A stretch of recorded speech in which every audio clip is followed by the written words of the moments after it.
Soledad Mena, catedrática de la Universidad Andina Simón Bolívar, y Cristina Yumiquinga, comunicadora social de Radio La Calle. El panel, junto a las dos colegas conmigo, seremos los encargados de hacer algunas preguntas al candidato luego de sus exposiciones. Como nosotros sabemos, estas intenciones, estas iniciativas que hace la sociedad civil, intentan abrir un espacio para que los candidatos, los diferentes candidatos de los diferentes movimientos y partidos, puedan exponer a la población y a la ciudadanía cuáles son sus ideas y cuáles son sus propuestas respecto del tema educativo.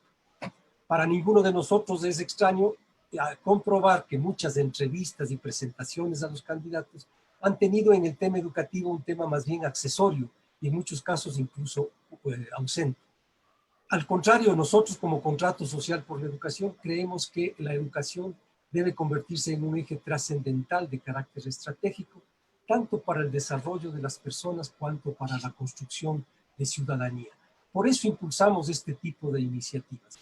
El propósito final es entregar herramientas, es entregar criterios para que la población pueda ejercer su derecho a un voto informado y responsable. Ese es el propósito final de este programa. Antes de dar la palabra a la exposición de Paul, quisiera mencionar algunos elementos de su currículum. Son bien resumidos, así que tú me dirás, Paul, si es que son los relevantes o le aumentamos lo que haya necesidad de aumentar. Primera cosa, es un político cuencano de 49 años, tiene una maestría en Administración de Políticas Públicas realizado en España, es ingeniero agropecuario y tecnólogo agrozootecnista, tiene un posgrado en Planificación Participativa del Desarrollo realizado en Chile, tiene un posgrado en Transferencia de Tecnología Agropecuaria realizado en Cuba. Tiene alguna experiencia, mucha experiencia política también, fue consejero provincial en el 2002 y fue prefecto de la SUAY en 3 ocasiones consecutivas desde el año 2004. Así que bienvenido, Paul, un gusto que estés con nosotros. Simplemente para que los oyentes tengan claro cómo va a ser la mecánica, la repito brevemente. Esta presentación va a tener 2 partes. La primera parte está dedicada al diagnóstico de la educación y la segunda parte a las propuestas o agendas del futuro. En la primera parte, Paul nos va a presentar cuál es la visión que tiene su movimiento respecto de las circunstancias que atraviesa nuestra educación. Luego de eso vendrán 2 o 3 preguntas de nuestro panel y pasaremos a la segunda parte. En la segunda parte, con la misma mecánica, con el mismo proceso, el candidato nos presentará las propuestas, la agenda de trabajo futuro y habrá 2 o 3 preguntas de complemento.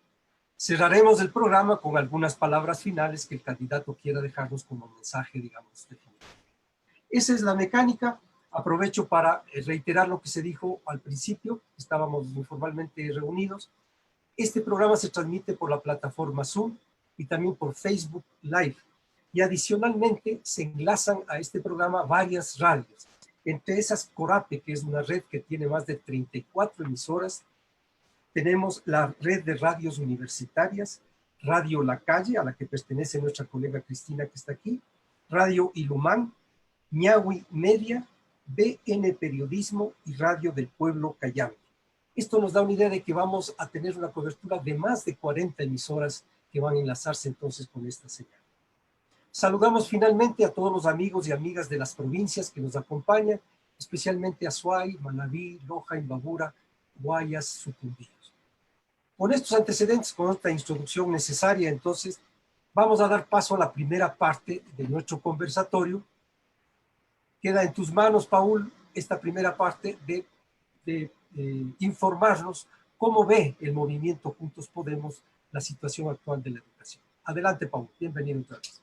Buenas tardes con todos y todas, un gusto saludarles a los amigos que nos ven, que nos escuchan. Alfredo, Cristina, Soledad, muchas gracias por estar presentes y por la invitación. Para mí realmente es un honor estar con ustedes. Gracias. Creo que además, invitación del contrato social, más estamos aquí para aprender que para decir lo que debemos hacer, ¿no? De hecho, hay un criterio y hay una visión pero sin embargo, la experiencia que ustedes tienen en el proceso educativo del país, no se diga el contrato social, es realmente importante. Quiero también saludar a mis compañeros que les he pedido que estén con nosotros, con parte del equipo, que luego evaluará el modelo que hemos presentado, que conocen, pero que efectivamente siempre lo hacemos en términos de evaluar qué es lo que está pasando. Agradecerle a Francisco Andino, al doctor Francisco Andino, es parte de nuestro equipo, está en Guayaquil, a Mónica Chuji, que asoma como Jorge Lozano, pero está a Mónica, también muchísimas gracias, son parte de nuestro equipo. Sí, a Mónica Hernández, también no voy a dar el currículum de todos porque son muy conocidos. A Mónica, muchísimas gracias.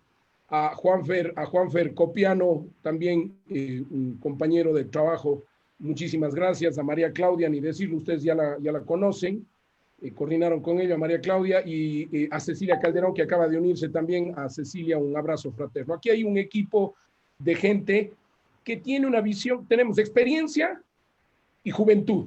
Somos una mezcla interesante de ir conjugando varias cosas, ¿no?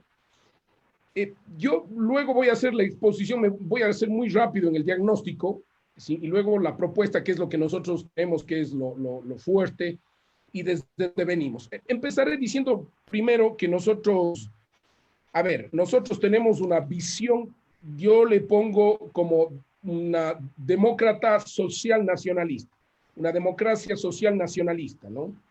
La democracia para nosotros fundamentalmente es creer en que la democracia no es el hecho de votar, sino estamos convencidos en que la democracia es fundamentalmente la posibilidad de participar y de decidir en todo momento de la vida. Entonces, la democracia tiene que aplicarse desde la familia, desde los chicos, en la escuela, todo el tiempo.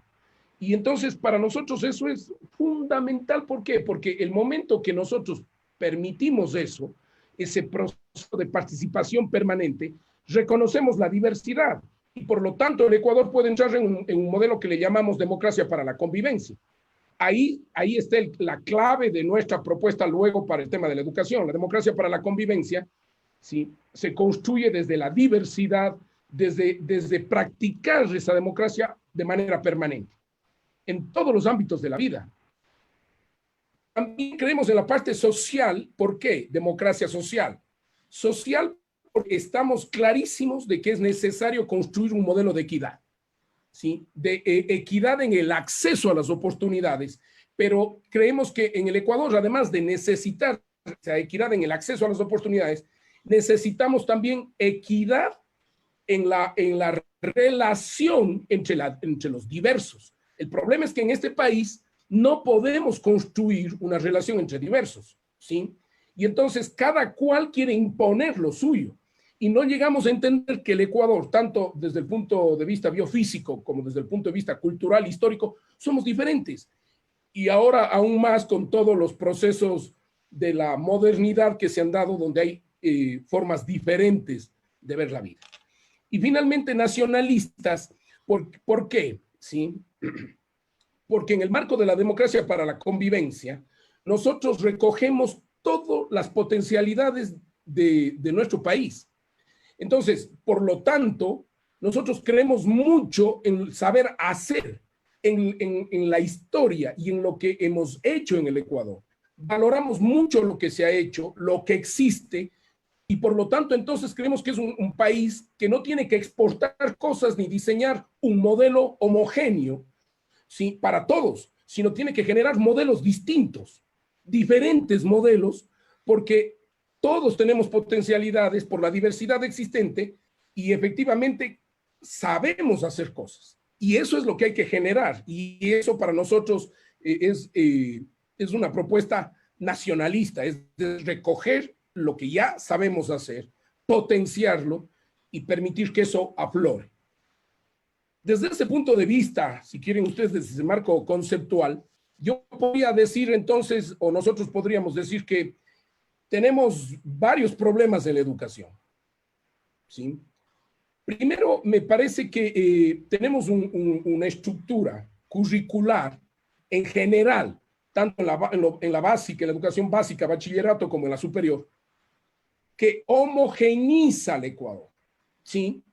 Que nos da una visión a todos sobre una X materia, la misma visión, y no recoge la realidad local, ¿sí? Entonces, es homogeneizante. Nos educan con el mismo esquema a todos, pero no es lo mismo vivir en Chunasana que vivir en Pedro Carbo, que vivir en San Lorenzo. Eso no quita que tengamos ciertos parámetros de malla curricular comunes, pero al final, ¿sí? No es lo mismo estudiar, ¿sí?, en Sarayaku o en Macas que en Latacunga o en el sur de Quito. Hay visiones distintas, marcadas por la realidad que vivimos, y no se diga aún cuando hay crisis económica, pandemia, etc. Entonces, el primer problema creemos que está por allí, ¿no? Un proceso que no se ajusta a las realidades de vida de los chicos y de los estudiantes universitarios. No es lo mismo, o sea, yo creo que hay principios universales, pero no es lo mismo hacer arquitectura que en Cuenca que en el oriente ecuatoriano, pues, o en Loja, ¿sí? Entonces, ese es un tema clave, sabiendo que hay principios, repito, que hay principios universales, pero que es necesario aplicarlo desde nuestra realidad.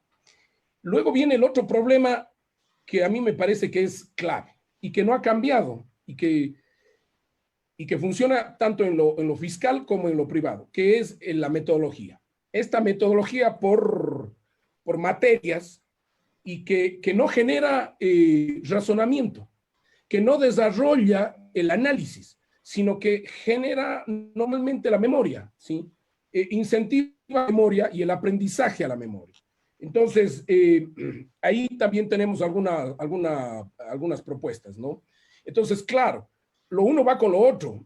El tener una malla curricular homogenizante, y esto acompañado por una metodología que no permite el análisis, que no permite el análisis crítico, que no permite diálogo entre los chicos para poder construir propuestas desde la diversidad, hace que efectivamente tengamos una cultura, me parece, de poca tolerancia al pensamiento distinto. Y eso pasa en los políticos y pasa en el país entero, en todos los niveles. Hay que tener claro. El otro elemento es que hay una deficiencia, y en la pandemia quedó clarísimo, una deficiencia en el acceso a la tecnología. Por lo tanto, entonces, queda claro que hay inequidad en el acceso a la tecnología, pero además tenemos un problema, y ese problema es que los chicos en los colegios privados, en las escuelas privadas, puede ser, o dependiendo de sus recursos económicos, utilizan la tecnología desde otra perspectiva, ¿sí? Desde la perspectiva de los juegos electrónicos, de la información de los youtubers, de los influencers, cuando la tecnología masificada puede ser una herramienta brutal para el desarrollo desde la educación. Entonces, es otro elemento que ha quedado demostrado en la pandemia, además, la inequidad que existe, ¿sí?, en el acceso a la tecnología. No estoy hablando necesariamente de computadoras, estoy hablando en general de teléfonos celulares, estoy hablando de tablets, pero también estoy hablando del acceso al Internet, a la equidad que el territorio debería tener, ¿sí?, en temas de redes de telefonía celular y redes de acceso o redes de Internet en el país. Y siempre los más pobres son los que menos posibilidad tienen, ¿no?, de acceder. El otro elemento que les puedo decir es que la educación no es inclusiva. A ver, más claro, no es inclusiva porque no es participativa. Y como no responde, no tiene una malla curricular que no responde a la realidad, una metodología que trabaja desde arriba, ¿sí?, la memoria, que no tiene acceso a la tecnología, por lo tanto, no incluye o es muy poco inclusiva en términos de lo que significa los padres de familia, las organizaciones sociales o las organizaciones de la sociedad civil, ¿sí? El concepto, el enfoque, los enfoques ambientales, los enfoques de género, de equidad de género, enfoques de desarrollo local. Es decir, no hay participación social en la educación. Por lo tanto, entonces es complicado, sin el criterio de la sociedad, es complicado que un modelo educativo funcione. Yo soy de los que creo que si bien tenemos una sociedad complicada en términos de diversidad, sin embargo, justo esa es la riqueza. Si lográramos la participación, si lográramos que la gente participe en las escuelas, en los colegios, incluso en el proceso de la infraestructura, etcétera, podríamos tener un modelo absolutamente consensuado en la sociedad, o por lo menos que intenta consensuar, ¿sí?, la educación de nuestros hijos en la sociedad. Y esto pasa por un enfoque, y que creo que en la década anterior nos pusieron. El enfoque, ¿sí?, de la gente va a la educación, y no la educación a la gente. Entonces, cuando yo estoy de acuerdo que hay que buscar el mejoramiento de la infraestructura, pero cuando empezamos a aglutinar a los chicos en macro escuelas, ¿sí?, o colegios, estas del milenio, primero desconocemos la realidad.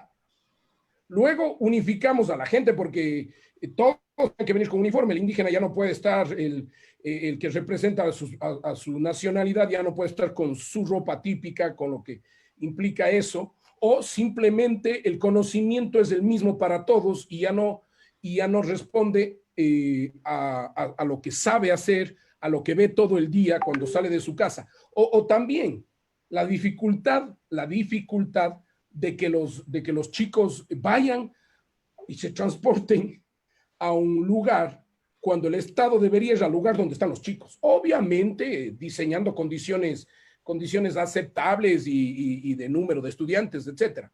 Pero debería haber un proceso de acercamiento. Y ese concepto no hay, porque no hay el concepto de participación social, porque no hay el concepto de territorialidad, porque no hay el concepto de diversidad, porque no hay el concepto de realidad en la política pública educativa del país. Y claro, eso trae consigo un problema fundamental, la de los profesores. Profesores que no son bien pagados, pero profesores que efectivamente han pasado a ser generadores de informes por la masa educativa que tienen, ¿sí?, de poco análisis que por lo menos antes se generaba con los estudiantes, hablando de escuela, de la básica y el bachillerato, y profesores que se tienen que pasar en un esquema cuadrado, diseñado para todo el mundo en el país, y que no les permite, ¿sí?, salirse y discutir sobre cosas que pasan en el día a día y que incentivan, manejan el sentido común de los chicos, o que promueven el sentido de análisis y hasta la educación emocional de los chicos. ¿Sí? La posibilidad de sentirse parte de un territorio y con mucha identidad. Y la identidad nos puede dar a nosotros los ecuatorianos, ¿sí?, la identidad local nos puede dar un proceso de generación de producción y muy fuerte, pero no lo hemos construido y no lo hemos valorado. Yo creo, Alfredo, que hasta ahí podría plantearles el análisis del diagnóstico general de cómo vemos nosotros el modelo educativo en el país. Correcto, muchas gracias, Paul. Vamos entonces a hacer una ronda de preguntas. Empezamos por Soledad Mena, adelante. Prende tu micrófono. Gracias, Paul. Gracias, colegas. Comparto con usted el diagnóstico que tiene con respecto a la educación. Yo creo que uno de los grandes problemas de esa masificación, el no tomar en cuenta la participación, y esto ha sido uno de los grandes problemas que han vivido los docentes del sistema educativo, de no contar la voz de la gente, la voz del territorio. Yo quisiera, es muy bonito todo lo que usted dice, pero ¿cómo va usted con el proyecto, digamos, el proyecto de gobierno de Juntos Podemos? ¿Cómo va a qué mecanismos va a tener para justamente lograr ese diálogo con los docentes, esa participación con las comunidades. Por otra parte, esta es una pregunta que quisiera saber cuáles serían los mecanismos que junto Podemos va a implementar para abrir este diálogo con la comunidad y con los docentes sobre todo, porque los docentes han estado totalmente marginados de toda la política educativa del país en estos últimos años. Y eso es terrible. Entonces, ¿qué va a hacer? Pero, ¿cuáles serían esos mecanismos? Y por otro lado, al comentar usted, que yo comparto con usted, que este mal a nivel de la educación, la crisis de homogeneizar, ¿ya? De no reconocer la diversidad que tienen, los diferentes escenarios que tiene la realidad educativa del país. ¿Qué va a pasar con las pruebas de ingreso a las universidades, por ejemplo? ¿Cómo va a ser, qué mecanismos se va a optar para la posibilidad de entrar a las universidades? Esas serían mis preguntas por el momento.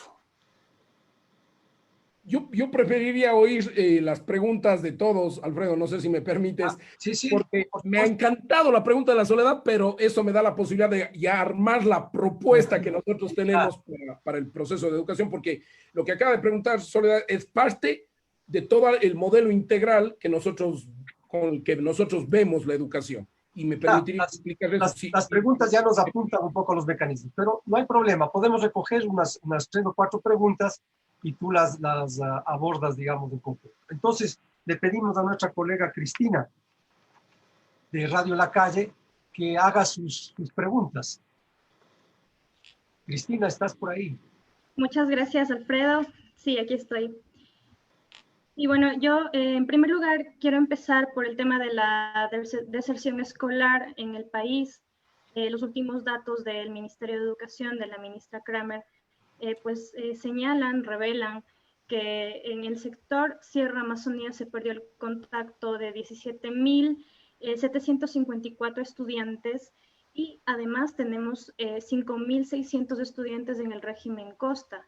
Son estudiantes de los que el Ministerio de Educación perdió el rastro y todavía esta cartera de Estado desconoce las razones por las que se dieron estas situaciones.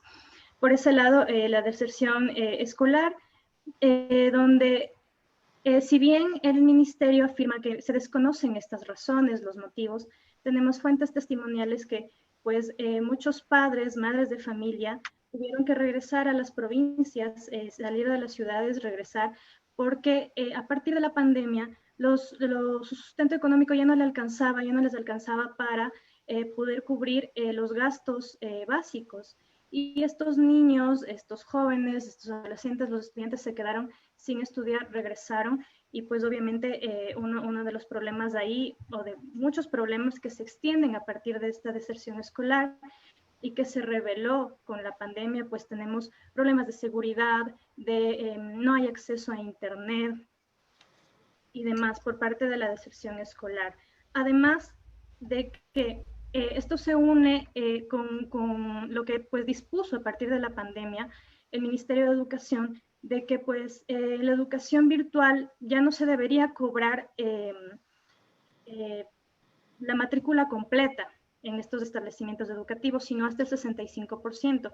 Pero lamentablemente existe una falta de sensibilidad, una indolencia por parte de las instituciones, sobre todo del sector privado, de que esto no se está acatando.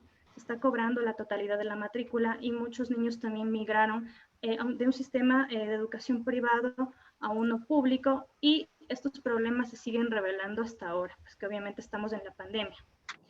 Eso por un lado. Y por otro también tomar en cuenta que de esto deviene que pues no se cumple lo que establece la Ley Orgánica de Educación Intercultural, donde se dice que se debe garantizar el derecho a la educación en cualquier etapa o ciclo de la vida de las personas, así como el acceso y la permanencia y la movilidad sin discriminación alguna. Tenemos lamentablemente muchos niños de provincia sin estudiar justamente en el tema de la pandemia. Entonces yo quisiera empezar primero por esta parte de la deserción escolar dentro del plan que propone el Movimiento Nacional Juntos Podemos, donde lidera Paul Carrasco. Dentro de su plan, ¿de qué forma impulsaría la reinserción de estos estudiantes del sistema de educación? Tomando en cuenta que pues, padres y madres de familia no cuentan con los recursos para pagar los servicios que ya mencioné. Eso, Alfredo, muchas gracias. Muchas gracias, Cristina. De hecho, ya nos metemos a las propuestas. Las preguntas rápidamente han apuntado hacia las propuestas y no solamente al diagnóstico.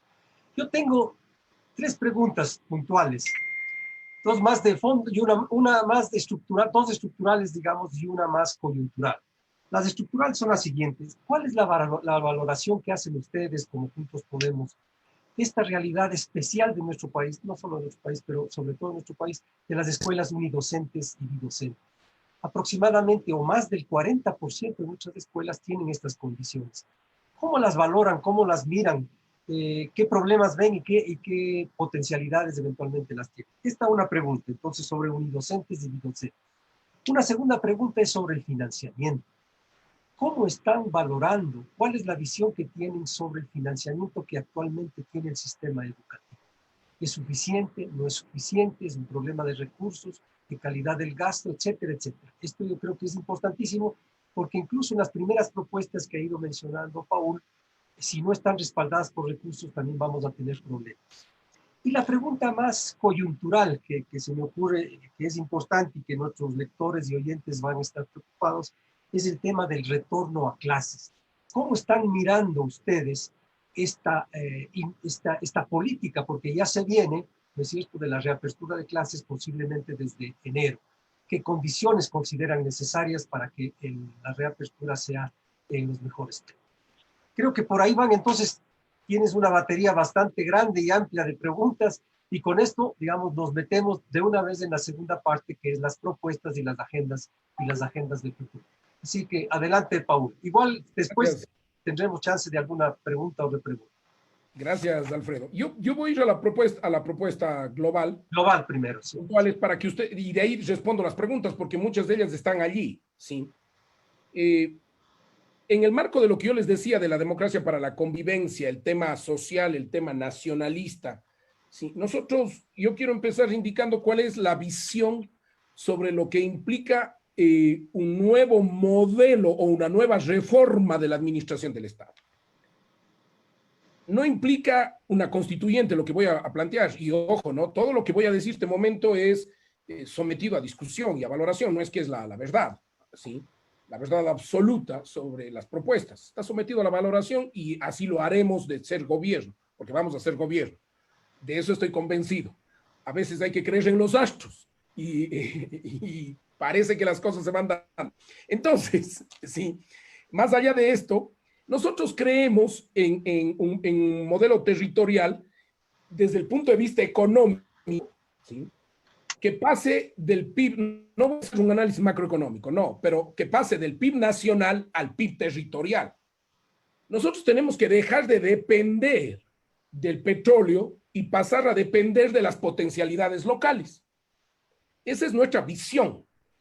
Nuestras potencialidades locales, ¿sí? Y nuestra potencialidad como nación está basada fundamentalmente en la historia y la cultura local de las localidades y en la producción y en la propuesta potencial productiva de las localidades y de nuestros territorios.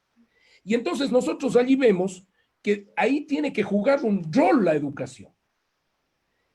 Por ejemplo, nosotros planteamos que para pasar del PIB nacional al PIB territorial, debemos estructurar una propuesta que vaya a generar un modelo de autonomía solidaria, que implica dos líneas. La una, ¿sí?, que es efectivamente donde se produce, se paga, y donde se paga se invierte en el caso de los que son viables.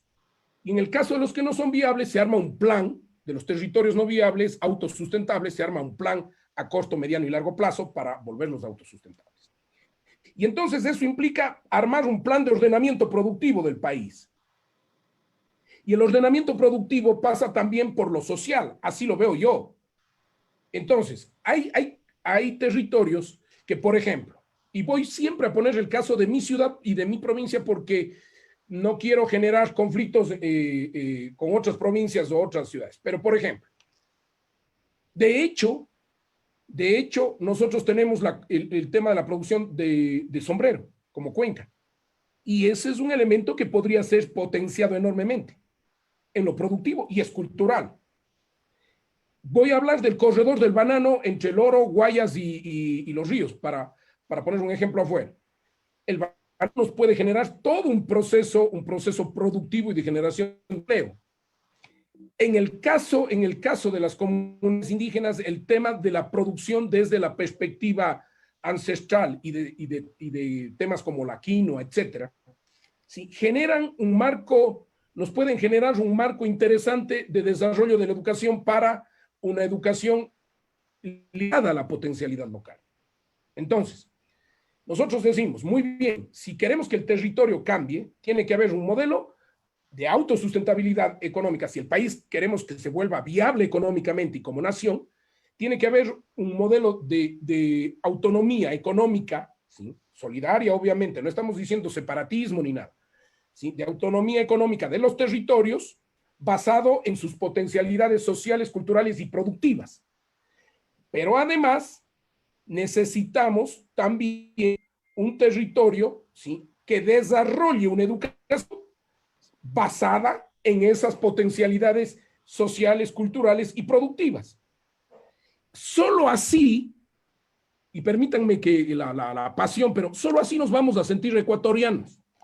Esto es lo que no entendemos, porque vemos desde arriba la visión, desde lo, permítanme decirlo, desde lo conceptual, y no nos damos cuenta que este país, mucha gente no se siente parte del Ecuador porque no está respondiendo ni respetando su vida, su metro cuadrado, digamos así, porque lamentablemente esta territorialidad nos hace defender lo nuestro.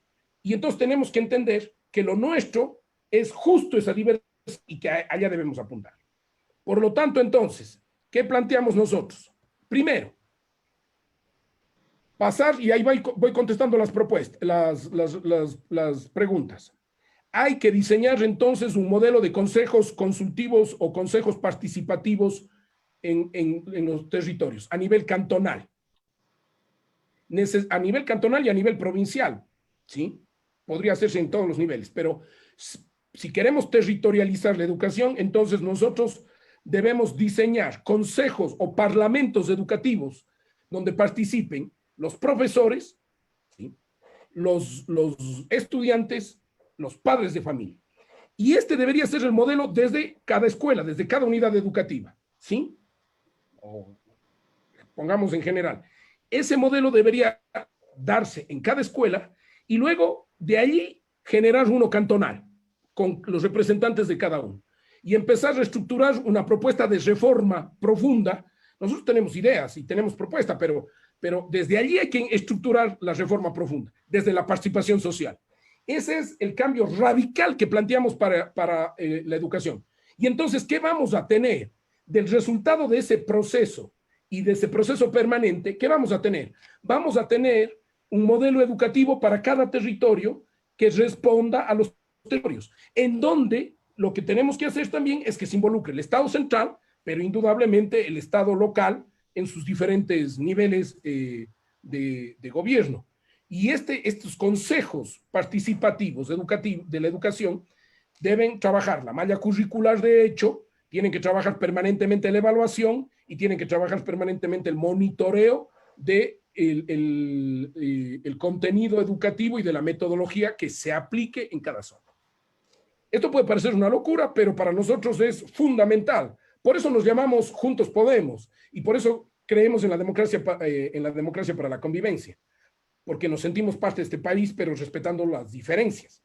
Ahora, el otro elemento es que nosotros planteamos que una vez conformados estos consejos participativos ciudadanos por unidades y obviamente a nivel cantonal y a nivel provincial, nosotros deberíamos entrar en una propuesta que básicamente tenga los siguientes conceptos.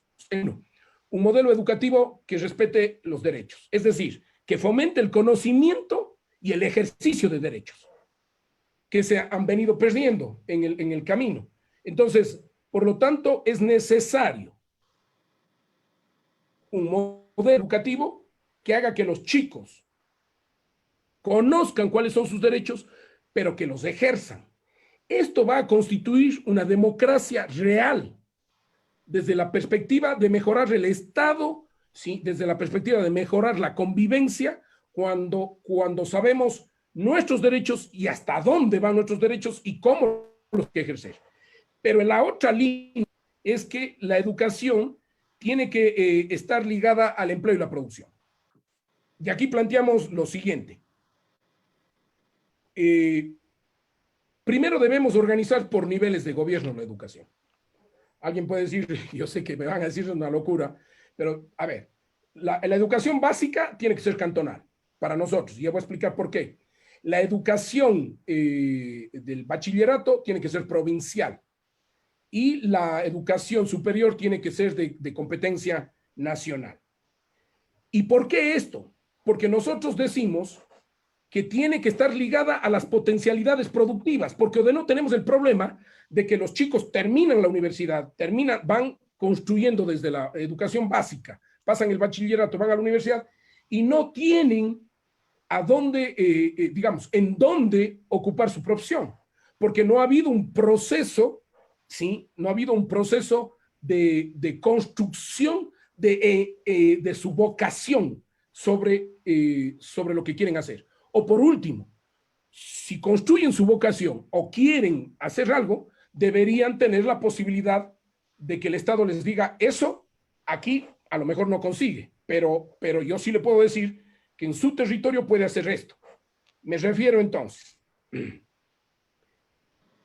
nosotros debemos diseñar, ¿sí? en los bachilleres, por ejemplo, en la educación básica, un nivel de acceso a la tecnología que le permite efectivamente manejar la tecnología y que en el bachillerato esa tecnología le sirva para diseñar propuestas de su realidad en el tema social, sociocultural, económico, productivo, que le permita generar una propuesta real de aplicaciones, de desarrollo de la tecnología y el conocimiento sobre esa realidad. Cuando sale del bachillerato, entonces no ingresa Soledad no hay ningún examen ni nada. Ingresa a un preuniversitario. Pues. En el preuniversitario, ¿sí? Por eso yo me río cuando ofrecen no eliminar eliminar el examen. Sí, pero ¿y cuál es la visión y la propuesta sobre eso? Entonces, un preuniversitario, que en la primera etapa sirva para nivelar chicos de lo fiscal, de lo privado, de lo rural, de lo urbano, las diferencias. En la segunda etapa, luego de que han venido diseñando tecnología, porque nosotros creemos en la innovación tecnológica como el elemento fundamental para la educación, chicos que han venido diseñando tecnología, que han profundizado en sus potencialidades, ¿sí? Que ya han diseñado potencialidades de qué se puede hacer en su territorio sobre lo que ya tienen. Entonces, en la segunda etapa, empiezan, en la segunda etapa del preuniversitario, a desarrollar esas potencialidades, a plantear cosas para su territorio, para su provincia, para su cantón. Y cuando van a la tercera etapa, al final del preuniversitario, entonces el Estado le dice, muy bien, ahora le vamos a garantizar, ¿sí? Un proceso de orientación vocacional. ¿Qué quiere ser usted? Yo quiero ser astronauta, perdónenme que ponga como ejemplo. Sí, muy bien, pero astronauta en este país no necesitamos.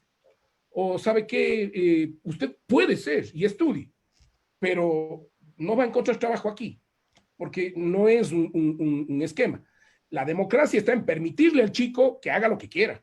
O sea, digamos, que pueda escoger y que tenga su equidad, no que haga lo que quiera, pero sí que tenga equidad en el acceso a educarse. Perfecto. Si quiero ser médico, muy bien, médico. Pero ¿sabe qué? En el modelo nosotros tenemos medicina general, ¿sí? Porque hay un modelo de universalización de la salud, etc. O ¿sabe qué? Necesitamos coloproctólogos porque existen 23 en el país. Pero quiero ser ingeniero agropecuario, muy bien, pero especialícese, ¿sabe qué? Ingeniero agropecuario, pero le vamos a dar especialización en banano. ¿Por qué? Porque las políticas productivas y macroeconómicas van a estar dirigidas en ese sentido, de respaldo. Quiero ser especialista, quiero ser tecnólogo en alimentos. Muy bien, pero valor agregado a la producción del corredor productivo de la leche entre Azuay y Pichincha. ¿Sí? Yo quiero ser, no sé, diseñador. Muy bien, pero ¿sabe qué? Trabajamos el tema de pantalones, por decirles en Tungurahua, el tema de calzado en Gualaceo. Es decir, darle la posibilidad de que se oriente su vocación a algo en lo que consiga trabajo. No vamos a imponer, pero sí planteamos la posibilidad de que se le oriente al joven, al estudiante, en la búsqueda del empleo y en donde el Estado pone sus esfuerzos prioritarios. Ahora, el otro nivel, entonces les estaba diciendo, el uno es los consejos participativos como un elemento, la educación desde el fortalecimiento del conocimiento de derechos, la definición de la educación ligada hacia el empleo y la producción en el ámbito que sea. El otro elemento entonces es, sí, la construcción de conciencia en dos niveles. La ética y la moral, que hemos perdido. Yo recuerdo que nosotros recibíamos ética y moral, o cívica, y en cívica nos daban ética y moral. Más allá de la metodología o no, a mí me parece que eso hay que recuperar. Por lo menos en este país la corrupción no está solo en los políticos. Y no todos los políticos somos corruptos, ladrones o lo que se diga. No es así, pues. Pero se vende eso. La corrupción también está en las formas de actuar de la sociedad normalmente en el Ecuador. Entonces necesitamos construir eso, por un lado, pero por el otro lado, conciencia cívica, ética y moral, pero por el otro lado, sí, conciencia comunitaria.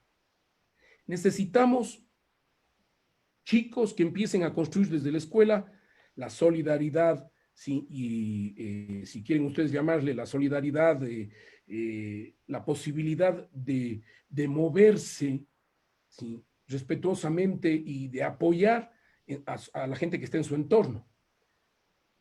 Y eso mucho en las ciudades. Y por eso es que nosotros planteamos una reforma curricular interesante que es, digamos, no curricular, metodológica, que es salir del trabajo por materias y entrar al trabajo por proyectos. Porque los proyectos permiten el diálogo conjunto y la posibilidad de construir en conjunto y de empezar a convivir y de empezar, sí, a ser solidarios entre sí. Y además pasa de la memoria al proceso de análisis crítico que nosotros estamos planteando. Entonces, nuestras prioridades: acceso tecnológico. Para cumplir todo esto, acceso a la tecnología. ¿Y qué planteamos? Me dicen que alguien dijo que solo ofrecemos esto. No, acceso universal a los celulares. Necesitamos que en los estudiantes, en la educación básica, en el bachillerato y en la universidad tengan un acceso gratuito, con internet gratuito, ¿sí?, a teléfonos. Teléfonos de última generación. Y por eso es que planteamos entonces, en básica, aprender a manejar el teléfono, aplicaciones, etcétera, con las restricciones del caso, ¿sí? Pero aprender a manejar aplicaciones, saber, conocer el aparato, el teléfono. Y la pandemia demostró que muchos chicos no tienen, entonces nosotros necesitamos, ¿sí?, generarles equidad. No solo unos, los que tienen plata. Y esto, más o menos calculamos que son alrededor de 4,5 millones de estudiantes, calculamos que podría costar entre 100 y 150 millones de dólares, que no es nada en un presupuesto de 26,000, 27,000 millones con todo lo que se gasta en un montón de cosas y en corrupción. Entonces, esto es clave. Bachilleres utilizando esto, ya diseñando, ¿sí?, plataformas. Y universitarios, en cambio, ¿sí?, aplicando tecnología desde aquí para su profesión. Y todo en el marco de coworking. Coworking no implica solo el tema de negocios, implica el trabajo en el conjunto y permanente en todos los ámbitos profesionales que se pueda desarrollar. Esto es clave.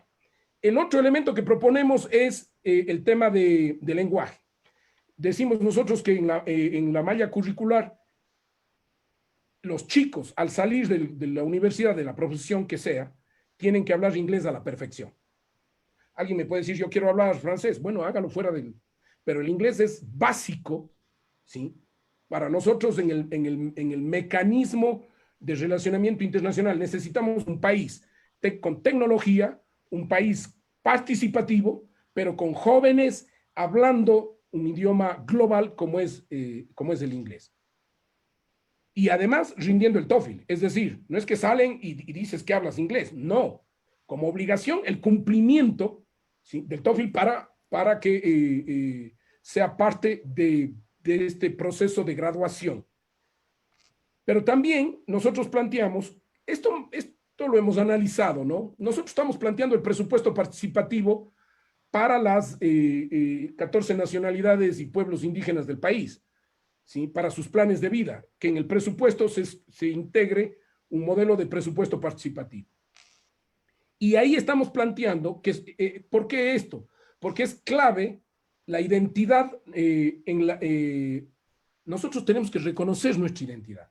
Y las nacionalidades y pueblos indígenas son claves en ese proceso de reconocimiento de la identidad. Y entonces estamos planteando el aprendizaje voluntario de una lengua originaria. Aprendizaje voluntario. Y básicamente, ¿por qué? Porque nosotros pensamos que el hablar una lengua originaria, el quichua, nos da un valor público o nos da un valor agregado espectacular a la identidad del ecuatoriano. Y nos va a producir por primera vez, alguien por allí decía que hay que cambiar el nombre del ecuatoriano porque Ecuador, ¿qué significa? No, yo lo que digo es, sí, porque decir que en Ecuador, vives en Ecuador, ¿en qué parte de la línea ecuatorial? Alguien decía eso, que hay que cambiar el nombre. Yo digo que lo que hay que hacer es empezar a darle elementos, ¿sí?, de profundización de la identidad que nos van a servir tanto en lo productivo como en lo cultural y como en lo político, ¿sí? Paul, disculpa la interrupción. Termino, ya con esto termino. Vamos redondeando un poquito, ya. Ya. Entonces, está claro, ¿sí? Está claro entonces que en el primer caso, cómo lograr el diálogo con los docentes y la comunidad, estructurando estos parlamentos educativos, ¿no? Que nosotros lo hemos aplicado desde una prefectura y no le veo problema para aplicarlo el nacional. Ya dije qué va a pasar con las pruebas de ser bachiller, para nosotros lo del esquema preuniversitario. La deserción escolar. La deserción escolar siempre se da por un tema básicamente económico. Y una de las cosas que hemos comprobado en Quito en mis recorridos y me reuní con estudiantes, por ejemplo, del Mejía, ¿sí?, una de las cosas es que en este momento el problema económico y la pandemia ha generado rompimiento familiar entre el padre y la madre. Y por lo tanto, ¿sí?, el divorcio y el problema psicológico que traen los chicos, además, la imposibilidad de seguir estudiando. ¿Sí? Esto no tengo datos, pero lo que sí les puedo decir es que en las conversaciones sale mucho el tema de la separación familiar. ¿Sí? Luego, el tema de cobrar la matrícula completa. Yo soy de los que creo que efectivamente en este momento es necesario que el Estado intervenga. Por eso necesitamos un modelo público fortalecido para que asuma el no pago, digamos, el hecho de estudiantes que no pueden pagar una matrícula privada, ¿sí? Sin embargo, una pensión privada. Sin embargo, creo también que los colegios privados tienen que entrar en un proceso de revisión de sus pensiones como responsabilidad social. No se cumple el derecho a la educación porque no hay un modelo de gestión de la educación con políticas públicas establecidas.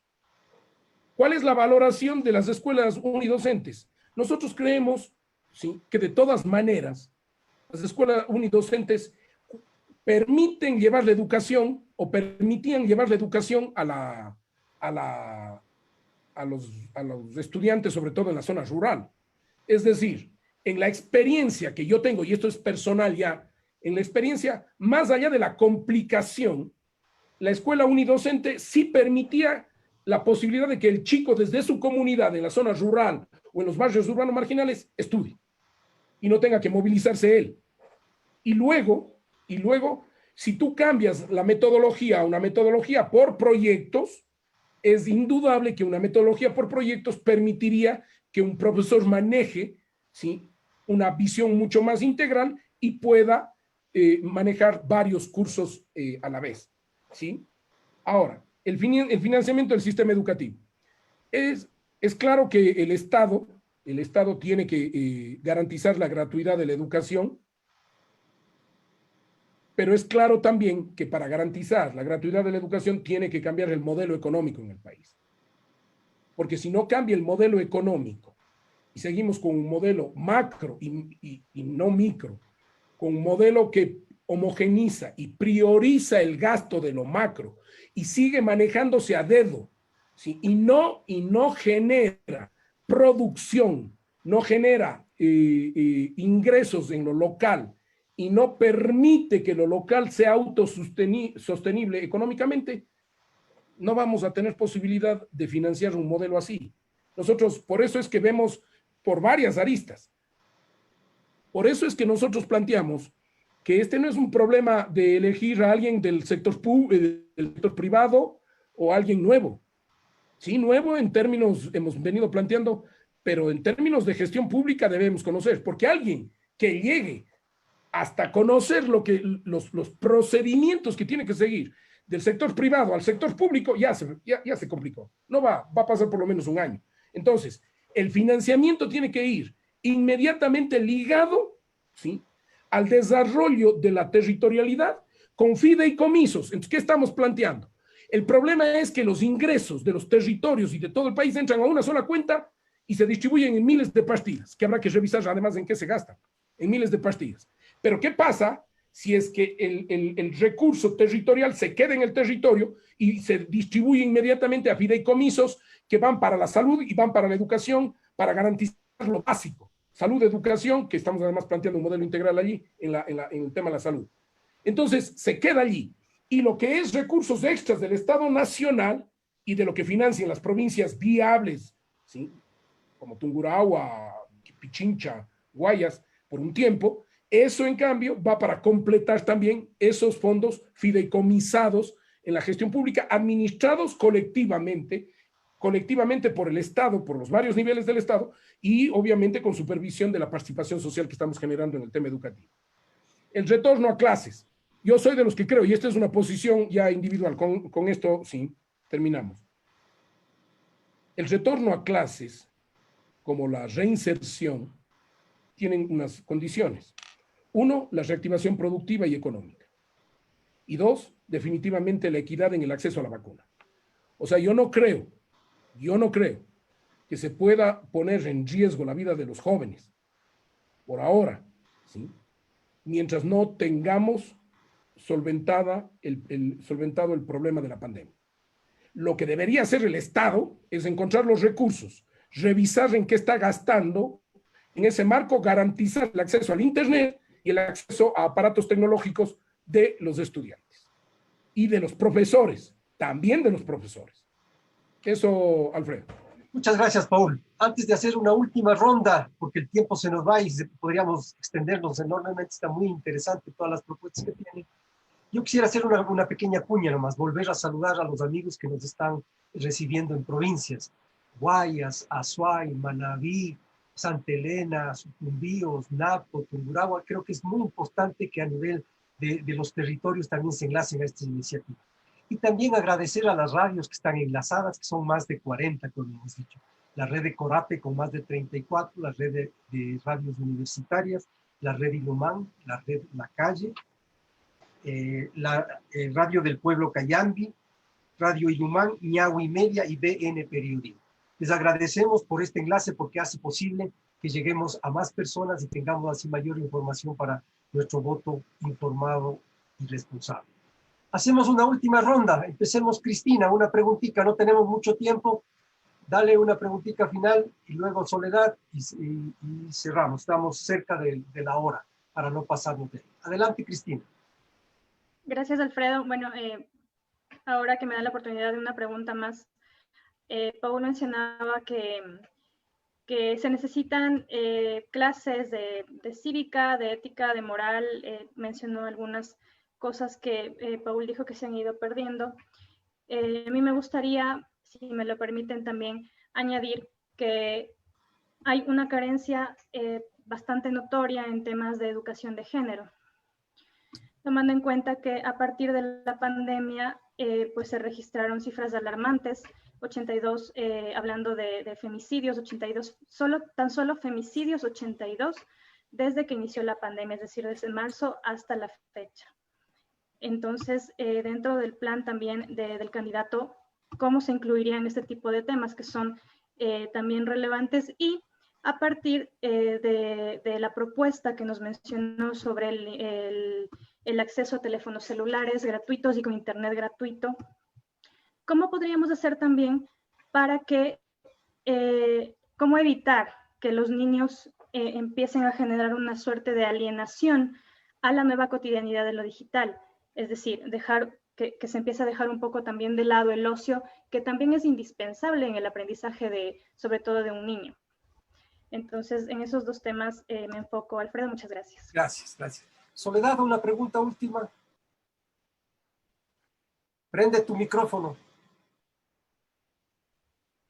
Yo quería hacer un pequeño comentario a la propuesta que hace Paul. Por una parte, yo comparto muchísimo la idea de que un poco el no atender a la diferencia es uno de los grandes problemas que tiene la educación.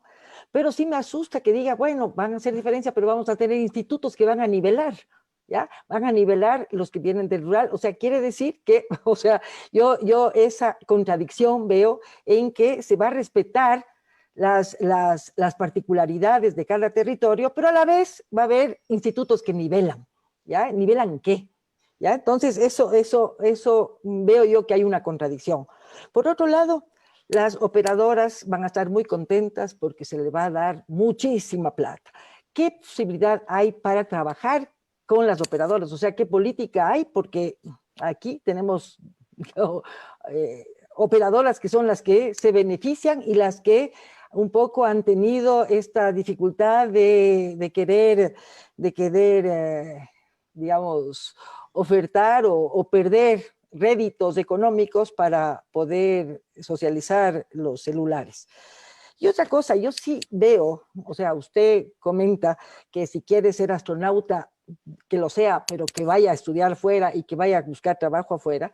Yo sí veo que reducir la educación al empleo, ¿ya? Al desarrollo productivo del territorio, es una visión bien limitada de lo que es la educación. La educación no creo que solamente tiene que ir dirigida al empleo, ¿ya? Yo creo que es al desarrollo de las personas como tales, y no solamente hacia el empleo. No, una persona que quiere estudiar historia, que quiere estudiar, que no necesariamente está ligada a una función económica rentable, tiene que tener derecho para poder estudiar. O sea, no. Entonces, yo sí veo que me parece, bueno, este es un comentario, ¿no? Las preguntas van hacia los otros dos lados, pero sí creo que es reducir la potencialidad de la educación al empleo, a la productividad, a lo económico. Eso ya hemos visto que no funciona. No funciona. Yo creo que un trabajo de desarrollo personal tiene que ir a la educación y no solamente al rédito económico. Ese eran mi comentario y también un poco las preguntas. Listo. En honor al tiempo, yo me guardo las preguntas para otro nuevo encuentro. Así que adelante, Paul. A ver, primero, no estoy de ninguna manera vamos a reducir la educación al empleo, pero sí, por ejemplo, si alguien quiere estudiar historia, tiene que hacerlo, ¿sí? Y tenemos que buscarle la manera de que ese chico tenga acceso a un empleo y a la oportunidad de vivir, ¿sí? También con la historia. Pero claro, acuérdate que yo vengo de una Soledad, de una ciudad en donde efectivamente gran cantidad de gente estudia filosofía, antropología. Yo mismo, sí, termino estudiando ingeniería agropecuaria y de pronto termino siendo más un operador del desarrollo local. Sí, pero lo que hay que hacer como Estado es garantizar la equidad en el ámbito que sea. Si es en el caso de historiador o sociología o antropología, sí, garantizarle la posibilidad de que viva con equidad y justicia en ese ámbito. Eso es claro, ¿sí? Y entonces no es reducir, es asumir una responsabilidad para que el historiador no pase lo que normalmente nos pasaba, ¿no? O el músico que hace música y no tiene posibilidad de empleo durante 20 o 30 años, o vive con las justas. Hay que garantizarle un modelo integral, ¿sí? De acceso a la educación, de escoger lo que quiere, pero también de vivir dignamente en términos económicos. Luego, las operadoras de teléfono. Lo que pasa es que ahí no expliqué el modelo económico, ¿sí? Siempre la pregunta de, claro, ya va, y les vamos a dar plata a las operadoras. Primero, no sé si eso sea mal, pero en el modelo económico, Soledad, en el modelo económico que nosotros planteamos es que las operadoras, ¿sí?, tienen que redefinir los contratos con el Estado. Es más, estamos planteando que las operadoras de teléfono privado, ¿sí?, las privadas, tienen que definitivamente generar un modelo de economía mixta con el Estado, y también estamos dispuestos a hacerlo con CNT, porque eso nos permitiría ingresos a futuros, en títulos a valor futuro, de alrededor de, estamos hablando de casi 3.000 millones de dólares anuales, que son inmediatos y de requerimiento inmediato para el Estado ecuatoriano.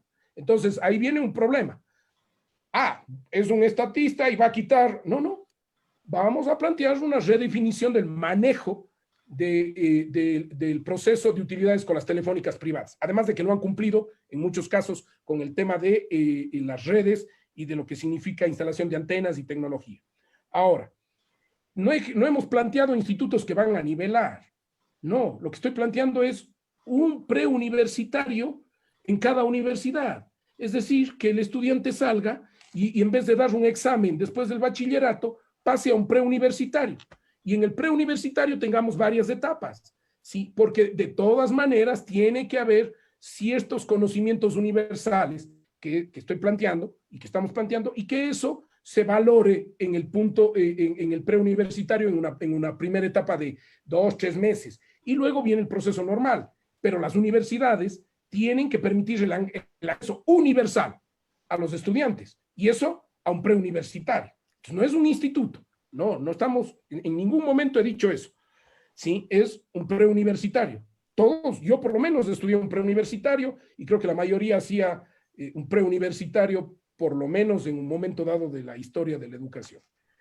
¿Cómo evitar la alienación de lo digital? Ese es un problema que hemos analizado. Y efectivamente, Cristina, ahí lo que creo que debemos hacer es, por lo menos en la educación básica, generar restricciones tecnológicas. Y eso sí lo puedes hacer, ¿sí? Tú puedes hacer definitivamente todo un análisis. Aquí tengo a uno de las personas que nos llegó, está Edmundo Sánchez también. Veo que está Milton Luna, que bueno que verle la foto por lo menos a los años, pero una de las personas que maneja el tema nuestro digital, sí, David Armendariz, y efectivamente tú puedes hacer restricciones para que los chicos solo accedan a lo que es correcto y a lo que tienen que, y en su momento, porque de hecho ahí hay un problema. Y finalmente, el tema de la educación de género, el tema de la equidad de género, y me refiero este rato al tema de la relación, ¿sí?, que nos ha impuesto la sociedad en los roles entre las mujeres y los hombres. Refiriéndome a esto, ¿sí?, pues eso tiene que ser un eje transversal, que no, está bien que lo digas y te agradezco mucho, porque no lo planteé, pero eso es un eje transversal que tiene que estar en toda la educación, tanto en la educación básica como en el bachillerato, como en la superior, ¿sí?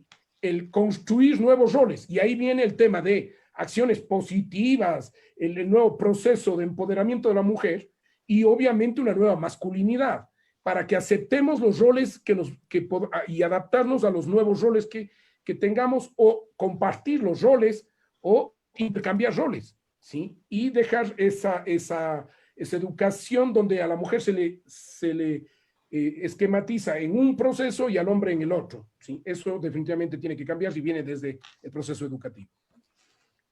Bueno, muchísimas gracias. Estamos sobre el tiempo.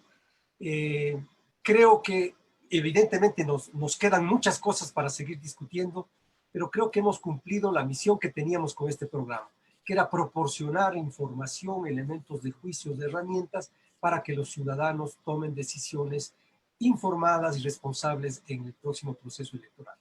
Los agradecimientos enormes para ti, Paul, y para el equipo que está aquí, Edmundo, Esteban, María Clara, Mónica, algunas personas que he visto aquí. Muchísimas gracias por su participación.